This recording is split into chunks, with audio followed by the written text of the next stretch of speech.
ভারত বন্ধ ডেকেছিল বিরোধীরা, কিন্তু শেষ পর্যন্ত নিশানা করা হলো নির্বাচন কমিশনকে। শিল্প ধর্মঘটকে ঘিরে পাটনার মহাগঠবন্ধন সভায় রাহুল গান্ধী সরাসরি বললেন, মহারাষ্ট্রের ভোটে যেভাবে কারচুপি হয়েছে, বিহারে সেই কারচুপি রুখতে হবে। এমনিতেই কমিশনের ভোটার সংশোধন তালিকা নিয়ে গোলমাল বেঁধেছে, মামলা হয়েছে পরপর।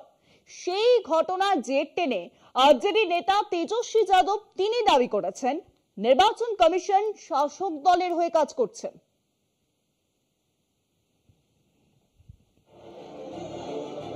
দেশের সর্বভারতীয় শ্রমিক কর্মচারী সংগঠনগুলির তরফে কেন্দ্রে প্রণীত 4 শ্রম কোড বাতিল সহ বেশ কিছু দাবিতে বুধবার দেশ জুড়ে শিল্প ধর্মঘটের ডাক দিয়েছিল। তারই প্রেক্ষিতে এদিন পাটনায় মহাগঠবন্ধনের সভায় হাজির ছিলেন লোকসভার বিরোধী দলনেতা রাহুল গান্ধী। আরজেডির তেজস্বী যাদব, কংগ্রেসের কানাইয়া কুমার সহ বিরোধী জোটে বাম শরিক দলগুলি। সর্বভারতীয় ধর্মঘটের সঙ্গে বিহারে ভোটার লিস্ট সংশোধনীকে কেন্দ্র করে বিরোধের প্রেক্ষিতে এদিন 24 ঘন্টার বিহার বন্ধেরও ডাক দেয় মহাগঠবন্ধন। সেই সভায় মহারাষ্ট্রে পুনরাবৃত্তি ঘটনার প্রসঙ্গ তুলে নির্বাচন কমিশনকে হুঁশিয়ারি দেন রাহুল গান্ধী। তার দাবি, মহারাষ্ট্র মডেলে প্রকৃত ভোটারের নাম বাদ দিতেই কমিশন বিশেষ অভিযান শুরু করেছে ভোটমুখী বিহারে। जिन जिन कंस्टिट्यूएंसी में वोटर बढ़े वहां पर बीजेपी जीती। सारे के सारे वोट जो नए वोट आए वो सारे के सारे बीजेपी को गए।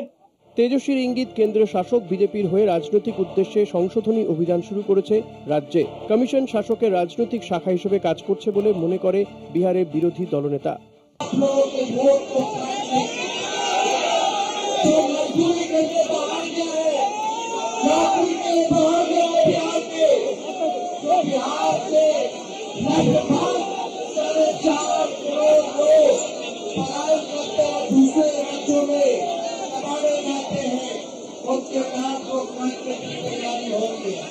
আগামী নভেম্বরে বিহারে বিধানসভা নির্বাচন। গত 25শে জুন থেকে শুরু হওয়া ভোটার তালিকা সংশোধনী 25শে জুলাইয়ের মধ্যে শেষ করার কথা, কিন্তু কমিশনের বিজ্ঞপ্তিকে কেন্দ্র করে রাজ্য জুড়ে শুরু হয়েছে অশান্তি।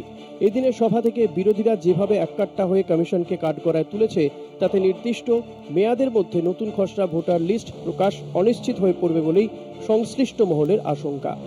কলকাতা টিভি।